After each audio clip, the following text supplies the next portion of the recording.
desde casa. Quando eu digo adorador, alguém pensa, eu não vivo cantando. Adorar não é só cantar. Dar glória a Deus não é só cantar. Dar glória a Deus também não é só dizer glória a Deus. Não, dar glória a Deus é responder a sua mensagem na vida, no coração, e reconhecer quem Ele é e viver na dependência dEle, submisso a Ele.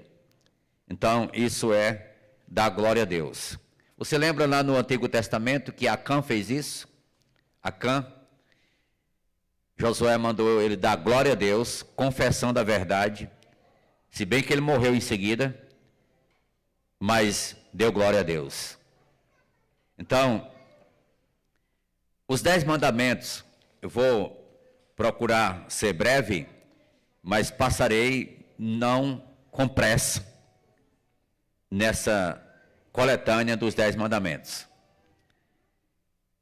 O irmão João Vitor leu com muita propriedade. Eu vou somente fazer menção a cada um dos mandamentos, que a leitura já foi feita. Esse é o texto que a Anne decorou, versos de 1 a 17, na íntegra. Ela recitou de cor. Não terás outros deuses diante de mim. Quando Deus fala isso, está dando aqui o primeiro mandamento do decálogo da lei. E eu quero dizer para você que esses 10 mandamentos, eles são altamente esclarecedores, norteadores, delineadores da nossa vida, nos dão diretrizes, são importantes para hoje. Contudo, adianto, jamais alguém conseguiu guardar toda a lei. Jamais. Alguém conseguiu guardar toda a lei. Mas nós temos aqui a declaração, antes de dar o primeiro mandamento: eu sou o Senhor teu Deus que te tirei da terra do Egito, da terra do Egito, da casa da servidão. Deus estava falando para você prestar, para o povo prestar atenção quem ele era e o que foi que ele fez. Então, baseado no que Deus é e fez, o povo teria uma ação a responder a ele. E eles precisavam lembrar quem eles eram também. Não somente quem Deus é, mas quem eles eram. E o que Deus fez com eles. A condição que eles estavam e o que Deus fez com ele. Por isso ele disse: eu sou o Senhor teu Deus, que te tirei da terra do Egito, da casa da servidão. Está ouvindo bem lá fora, tá? Lá atrás? Ok? Não está agredindo o ouvido de ninguém, não? Aqui na frente? Então continua assim. Maravilha. Qualquer reclamação pelo Facebook ou pelo YouTube, pode fazer aqui para Geniane e Larissa. Tá certo? Não sei como, mas mandar mensagem lá, manda mensagem. Exatamente. É fácil demais. Beleza. Então, sabendo quem Deus é, e sabendo quem o povo era, e o que Deus fez por eles, agora está sendo estabelecido uma aliança, um pacto. E eu queria já antecipar, dizendo que você e eu temos que ter a mesma mentalidade. Reconhecer quem Deus é e quem nós éramos. Quem era você? Um perdido caminhando para o inferno, estava quase chegando lá. E Jesus interviu. Não foi isso? Ou você não crê no inferno, que existe o inferno? O inferno existe por causa da justiça de Deus. Ele tem que punir o pecado. E o pecado será punido em 2 lugares: na cruz ou no inferno. Na cruz, Cristo já puniu por nós. E se o pecador não se rende a ele, terá que pagar por si mesmo no inferno, ou tentar pagar, que nunca vai conseguir, eternamente. Então, a primeira norma é: não terás outros deuses diante de mim. Eu estou dizendo aqui que estamos tratando de adoração. Sim, Deus estava lá no monte e estava Moisés trêmulo diante dele, recebendo as tábuas da lei, em adoração, em veneração, em reverência, e recebendo o decálogo da lei, mediante o qual o povo iria adorar daí para frente. Eles não tinham essa lei, estavam recebendo agora a norma de adoração, iam confeccionar o tabernáculo e todo o aparato para os sacrifícios. Isso envolve exatamente a adoração. Não tenha outro Deus diante de Deus. Não terás outros deuses diante de mim. Então, vamos colocar a primeira frase para ser lembrada. Dê a Deus o primeiro lugar. Ok? Esse lado aqui vai lembrar. Dê a Deus o primeiro lugar. Próximo será esse lado. Muito bem. Se Deus não tem espaço na nossa vida, nós somos egoístas. Nós somos avarentos, nós somos simplesmente orgulhosos, idólatras, idolatrando quem? A nós mesmos. Há um perigo do ser humano idolatrar a si mesmo. Tenhamos esse cuidado. Deus é Deus, não tenha outro Deus antes dele. E qualquer que tenta tomar o lugar dele é um Deus. Por isso vem esse mandamento que está ligado exatamente aos deuses do Egito, que o povo viu lá e presenciou as cenas erradas. E que Deus aqui disse, não faça do mesmo jeito. Não tenha outro Deus diante de mim. Segundo, não farás para ti, verso 4, imagem de escultura. Não fazer nem adorar imagem de escultura. Aqui nós temos um mandamento para proclamar no mundo inteiro, a partir de Santa Cruz. É verdade? A partir de Santa Cruz. Para adorar, nós não podemos se curvar diante de uma escultura, uma imagem, como se fosse Deus. O contexto aqui é adoração. E você sabe, você participou já na sua vida de muitos altares, provavelmente, onde você se ajoelhou para fazer sua devoção ou trazer sua contribuição. Peça perdão a Deus, ter infringido essa norma tão importante, desviado os olhos de Deus, desviado da presença de Deus para esse caminho, e peça a Ele graça. Estes decálogo da lei nos conscientizam do pecado que habita em nós e nos leva para a purificação em Jesus Cristo. Nesse contexto, eu queria ler um texto aqui para ajudar, para não ficar só no que eu estou dizendo. Eu quero mostrar o que Deus fala através do profeta Isaías. Nossos internautas, se tem Bíblia em casa, aquela Bíblia grande, aquela Bíblia católica grande, que tem a foto do Papa e uma cruz, ela mesma. Olhe lá, Isaías 44, nós estamos com isso discipulando, ensinando, evangelizando, alertando, conscientizando. Isaías 44, 9. Todos os artífices de imagem de escultura são nada, e as suas coisas preferidas são de nenhum préstimo.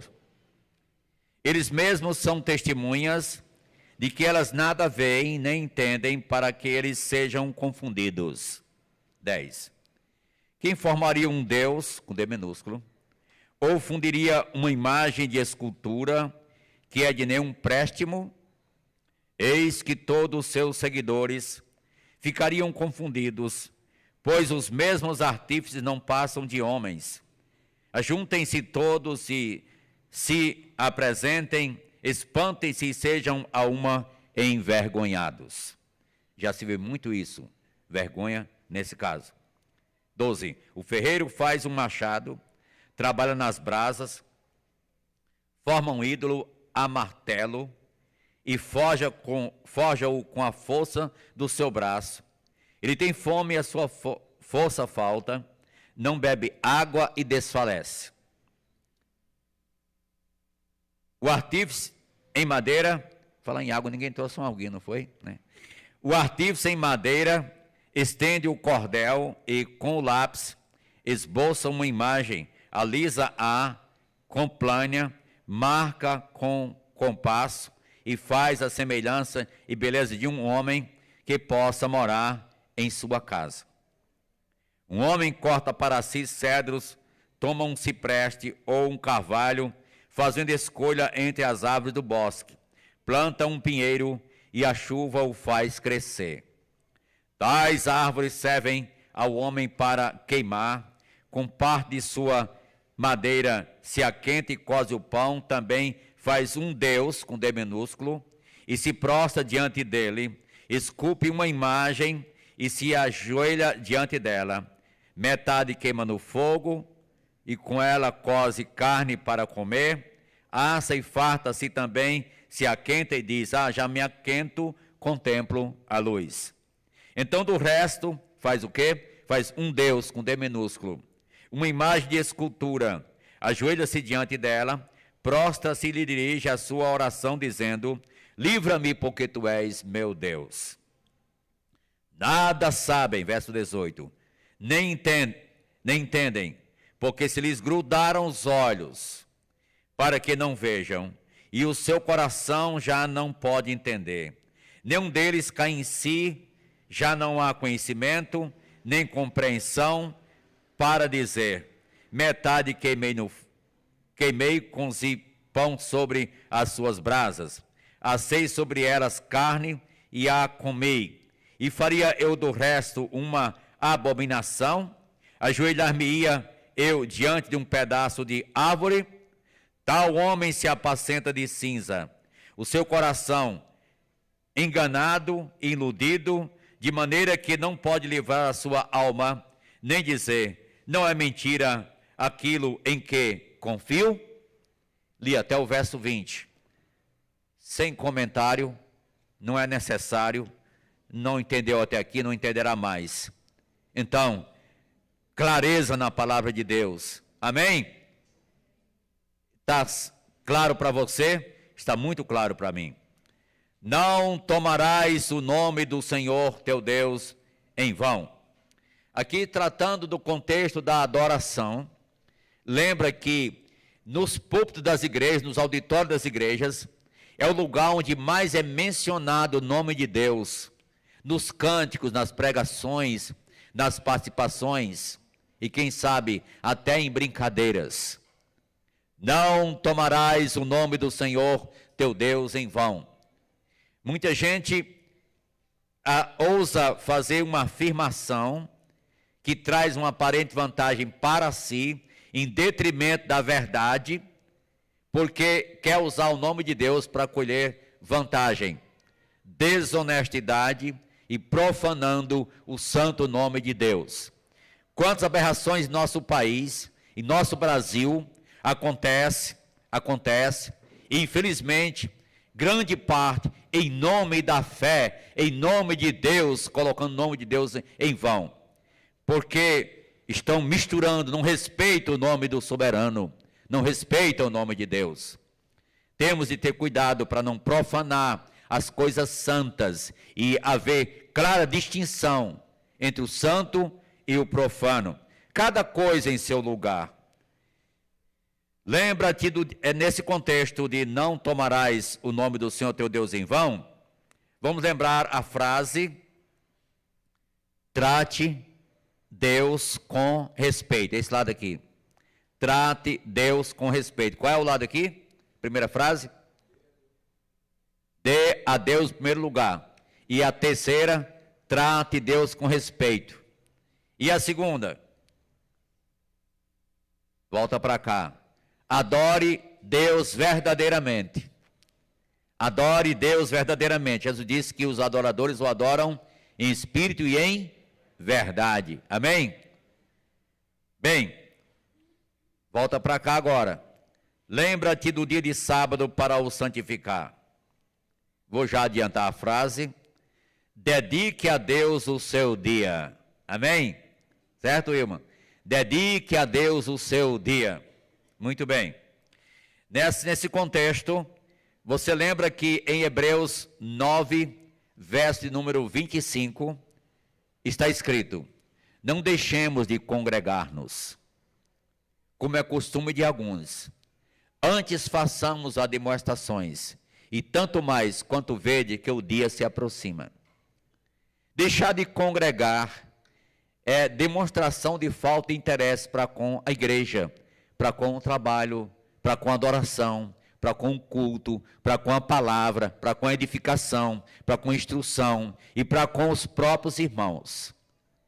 Não deixe de congregar, como é costume de alguns, foi o que disse em Hebreus 10, 25, o autor.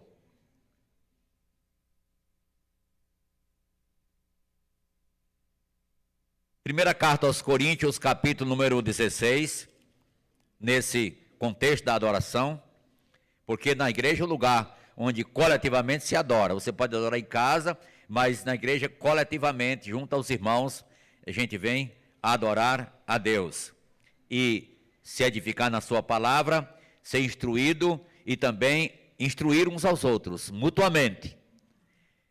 1 Coríntios 16, 2.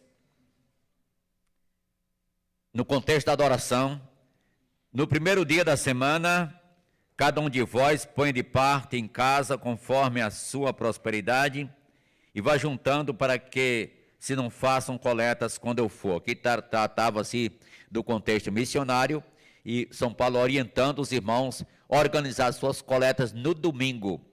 Organizar no domingo as suas coletas missionárias. E Atos capítulo número 20, Atos 20, no contexto da adoração, esse mandamento, verso de número 7. Atos capítulo 20, eu vou ler o verso de número 7.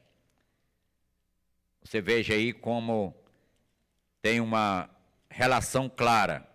No primeiro dia da semana, estando nós reunidos com o fim de partir o pão, Paulo, que devia seguir viagem no dia imediato, exortava-os e prolongou o discurso até a meia-noite. Eu não vou até a meia-noite hoje, mas quero só lembrar aqui, o princípio era estar o culto, reunidos para a ceia do Senhor, mas eles estavam reunidos no domingo, no dia dominical. Então, é importante lembrar, dedique a Deus o seu dia. Quando falou do sábado, claro que no Antigo Testamento era obrigatório e estabelecido claramente para o judeu, nem podia caminhar mais de 1 quilômetro desse dia. E, na realidade, no Novo Testamento, nós adoramos no domingo, tiramos o primeiro dia para servir a Deus. Alguns só chegaram agora à noite, mas chegou, graças a Deus, e que aproveite bem esse momento aqui. Quinto mandamento: honra teu pai e a tua mãe. Honra teu pai e a tua mãe. Esse lado aqui, Ana Cecília, obedeça alegremente. Amém? Obedeça alegremente. Honra teu pai e a tua mãe. Está o quinto mandamento. Interessante que nesse contexto do quinto mandamento, Decálogo, Êxodo 20, nós encontramos, não vou ler, mas só citar aqui, Tito 2, verso 4 a 10, está falando sobre os deveres domésticos e orientando o pastor Tito para, com a igreja, e que levasse os jovens a uma vida que glorificasse a Deus. E disse: ensine as senhoras mais velhas, ensine as jovens recém-casadas a serem boas donas de casas e a amarem seus maridos e assim por diante. Então, deixe-me ler aqui para você. Tito, verso 3, 2, 3. Quanto às mulheres idosas, semelhantemente, que sejam sérias em seu proceder, não caluniadoras, não escravizadas a muito vinho, sejam mestres do bem, a fim de instruírem as jovens recém-casadas, amarem seu marido, amarem ao marido e a seus filhos. Uma tarefa aqui para as irmãs mais velhas da igreja. Vocês têm uma tarefa de orientar as irmãs mais novas nos deveres domésticos, na vida familiar, ok? Na vida de casa, baseado em sua vida, em seu exemplo, no que você aprendeu na palavra de Deus, passar isso, né? Essa é uma das coisas que a Bíblia mostra para a mulher ensinar. Então as mulheres podem ensinar essas coisas práticas assim, né? Os seminários têm cuidado com relação a isso, orientar. Então, cada mãe, como Eunice, como Lloyd, né? Elas orientaram Timóteo nas escrituras, uma criança, né? Mostrando princípios importantes para a vida da criança e como foi uma bênção para o futuro dele. E isso levaria a uma correspondência importante. Nota aqui, no verso número 10, vinha falando sobre os jovens também, e a vida que eles deveriam ter, a linguagem do pastor também, do líder, e disse mais no verso 10, que é para, a fim de ornarem em todas as coisas a doutrina de Deus, nosso Salvador. No final do verso 10, a fim de ornarem, ornar é ornamentar, em todas as coisas a doutrina de Deus. Então, uma vida bonita, a vida prática. Então, as irmãs da sociedade feminina, especialmente, têm uma tarefa de ensinar umas às outras essas coisas práticas, ok? Muito importante. E, como coloquei no poema dos aniversariantes, sobre uma das aniversariantes, que tinha exatamente esse ornamento, né, da doutrina para a sua vida. E é o que enfeita uma pessoa verdadeiramente. Ok. Muito bem, então, não matarás. Esse é o contexto da adoração, né? Então, agora vamos ver como é que se faz isso. Não matarás no contexto da adoração.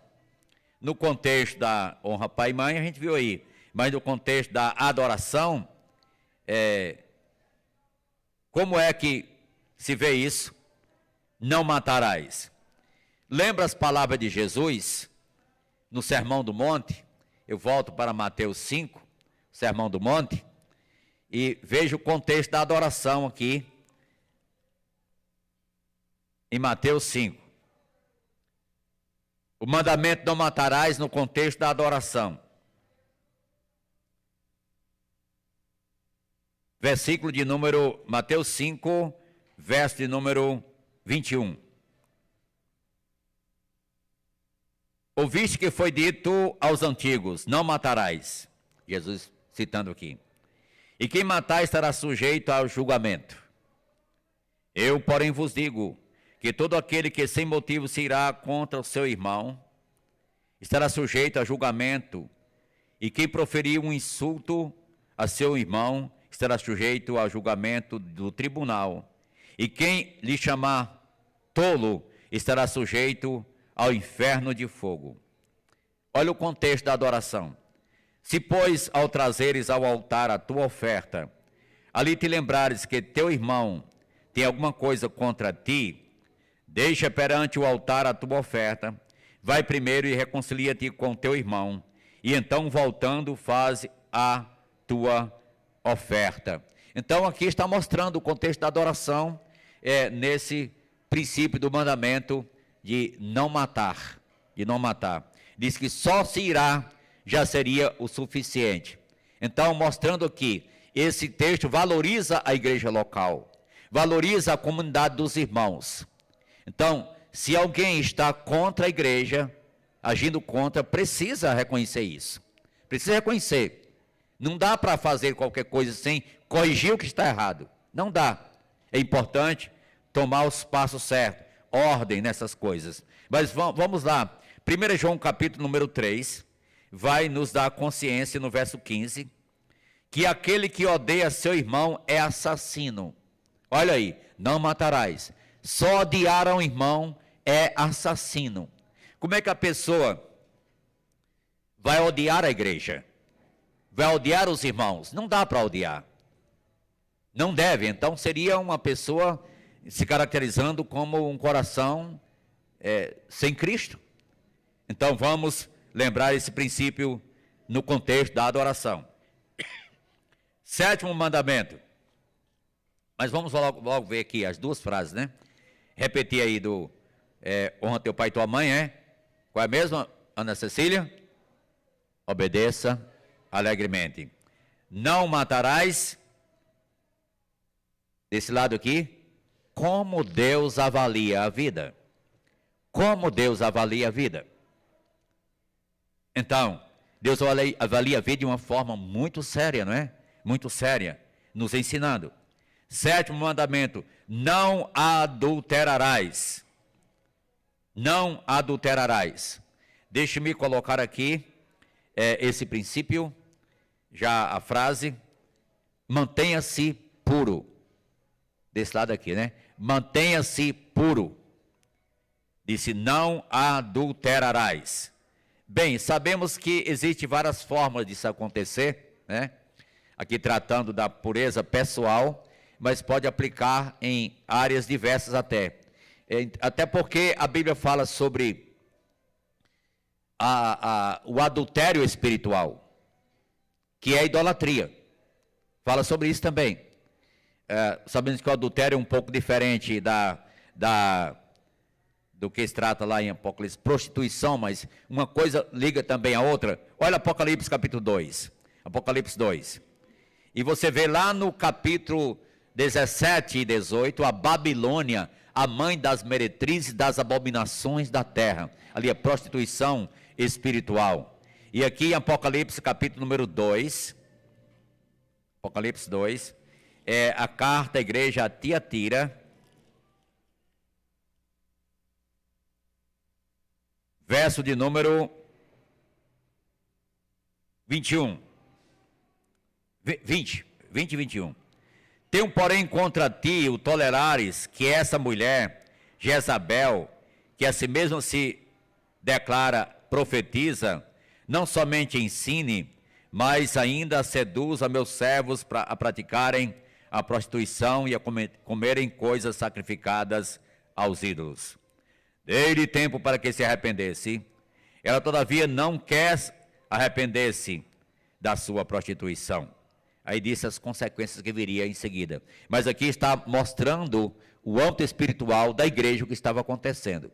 Naturalmente, isso poderá também incorrer numa prática física, como consequência do descuido, mas na realidade estava repreendendo exatamente a doutrina de Jezabel dentro da igreja. Isso no contexto da adoração está trazendo para o seio da igreja mesmo, no contexto da adoração. Não furtarás. Vamos lembrar aqui, até onde vai a sua honestidade. Até onde vai a sua honestidade? Não furtarás. Nesse contexto, nós podemos lembrar uma pergunta que Deus fez no livro de qual? De Malaquias 3:8. Malaquias 3:8.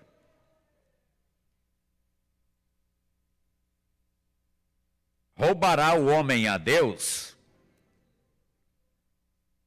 Todavia vós me roubais e dizeis, em que te roubamos? Nos dízimos e nas ofertas. Olha aí, está tratando o contexto da adoração diretamente. E estava vendo exatamente Deus acusando o seu povo que eles estavam o roubando. Então, no contexto da adoração, isso faz muito sentido. Não dirás falso testemunho contra o teu próximo. Nós encontramos aqui o pecado abominável. E no contexto da adoração, isso faz muito sentido. Por quê? Deixa-me dizer uma coisa. Onde é que as pessoas mentem tanto? Ao asseverar uma coisa sobre Deus que Deus não disse. Isso é um falso testemunho. Procuraram contra Jesus falsas testemunhas, Mateus 26. Procuraram falsos testemunhos contra Jesus, não acharam, então arranjaram algum para fazer alguma coisa lá. Não acharam. Mas caluniaram Jesus com falso testemunho. Não dirás falso testemunho contra o teu próximo. Isso aqui fala do pecado abominável. Abominável. E o pecado abominável se encontra em Provérbios 6. Vou ler. Provérbios 6. O livro da sabedoria. É um dos livros sapienciais, é claro. Então, capítulo número 6.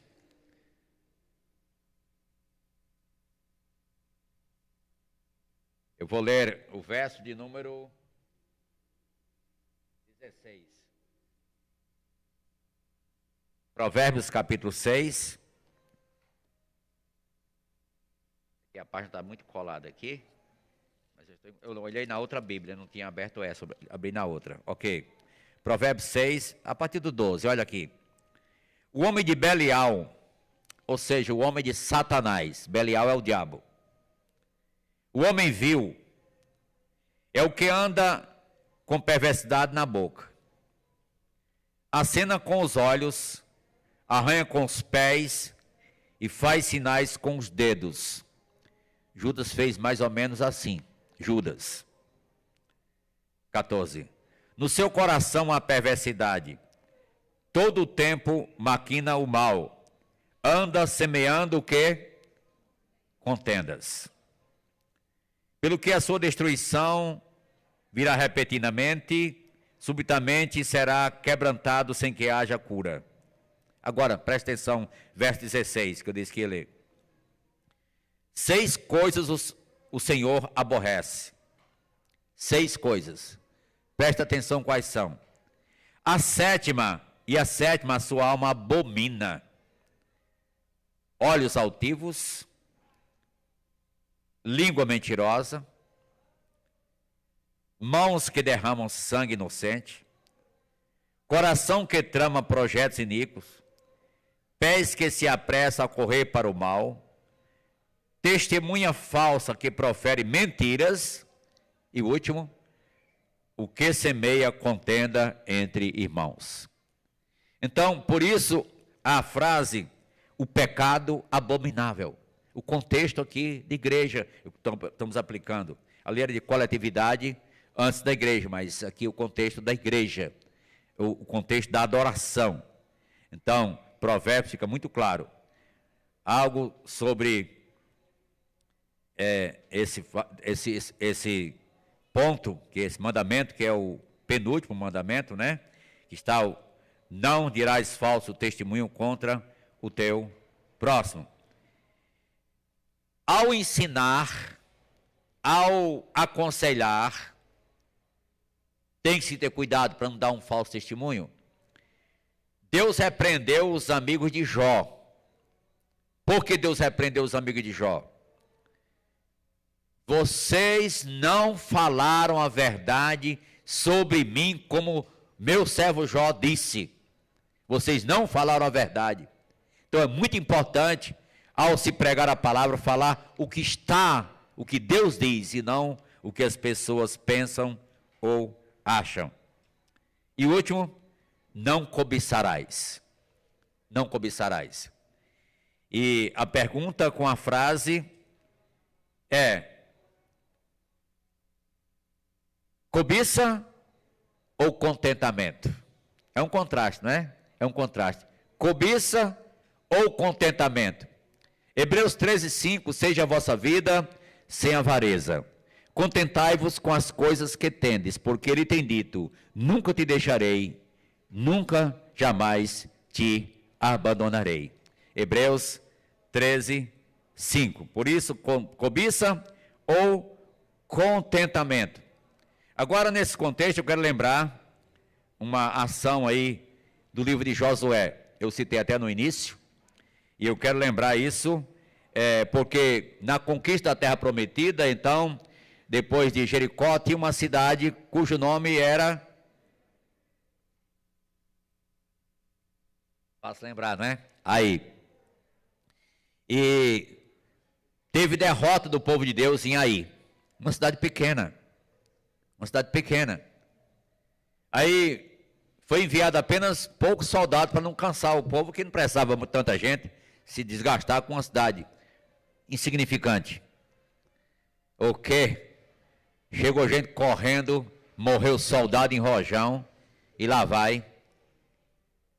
E aí Moisés se prostrou em terra, orando a Deus o que estava acontecendo. Aí Deus disse: levanta-te, porque está aí prostrado. Há pecado no arraial. E Josué orou, e Deus falou para Josué, e mandou fazer um levantamento. Alguém foi lá, naqueles despojos, e roubou uma capa babilônica, e uma barra de ouro. O problema com ouro não é da agora não, viu? Esse negócio aí, tá, com ouro aí, não é da agora não. A barra de ouro, Acã já pegou, a cobiça, o ambicioso Acã. Isso trouxe uma desgraça grande para com o povo. Olha lá Josué capítulo número 7.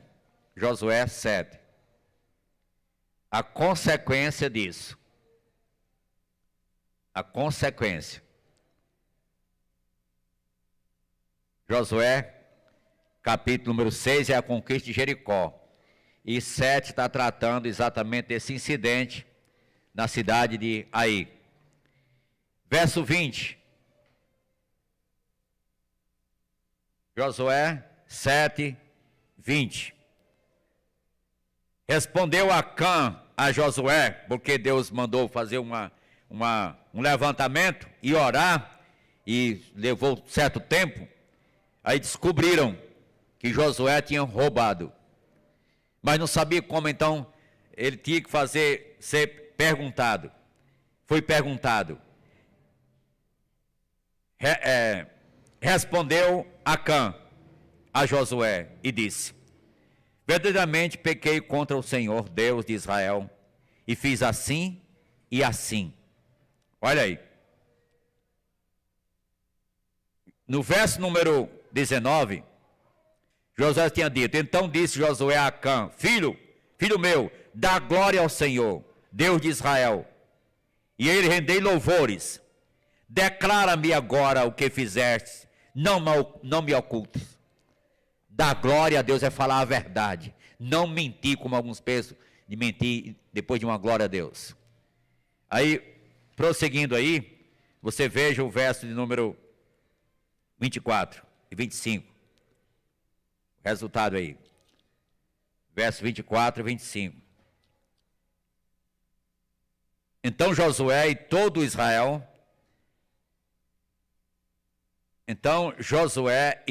Israel com ele tomaram Acã, filho de Zera, e a prata e a capa e a barra de ouro, e seus filhos e suas filhas, seus bois, seus jumentos, suas ovelhas, e sua tenda, e tudo quanto tinha, e levaram ao vale de Acor.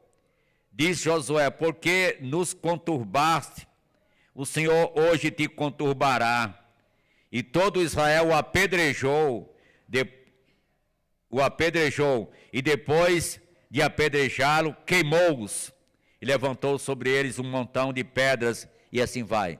Morreu Acã, morreu a família, filhos, filhas, os bois de Acã, o jumento de Acã, toda a sua casa foi conturbada. Pecado, meus irmãos, é coisa séria. Você vai me perguntar: mas o que tinha a ver os jumentos? O que tinha a ver os filhos? O que tinha a ver as filhas? Bem, não vou tomar tempo para explicar isso agora, mas dou uma dica para você. Procure no YouTube o meu cordel Perguntas e Respostas, que tem lá detalhes sobre esse acontecimento, de uma forma assim um pouco mais trabalhada. Então você encontrará no YouTube. Mas Acã foi ambicioso, cobiçou. A Bíblia diz: não cobiçarás. Mas eu queria terminar fazendo uma pergunta. Qual destes mandamentos você não quebrou? Tem algum? Eu queria lhe parabenizar se tiver. E eu não vou ter a chance de parabenizar você, porque você quebrou todos eles. Todos. E eu também. E agora? A situação é calamitosa. Ninguém consegue guardar toda a lei. Mas olhe comigo, tem esperança para você, pois teve para mim. Eu achei essa esperança e foi a solução. Olhe comigo Gálatas, capítulo número 3. Gálatas 3. Antes de Efésios tem Gálatas. A esperança para os pecadores que querem consertar-se com Deus. Verso 22. Mas a Escritura encerrou tudo sob o pecado, ou debaixo do pecado, para que, mediante a fé em Jesus Cristo, fosse a promessa concedida aos que creem, aos crentes, aos que creem. No capítulo de número 4, verso 3. Verso 5, vamos para o 5. Para resgatar os que estavam sob a lei, ou debaixo da lei, a fim de que recebêssemos a adoção de filhos. Como isso? Verso 4 explica. Vindo, porém, à plenitude do tempo, Deus enviou seu filho, nascido de mulher, nascido debaixo de quê? Da lei, inclusive os 10 mandamentos. Jesus cumpriu na íntegra os 10 mandamentos. Jesus cumpriu por nós, para que nós pudéssemos ter o acesso à presença santa de Deus. Veja o verso de número 24 do capítulo 3. De maneira que a lei, os 10 mandamentos e todo o decálogo da lei, nos serviu de quê?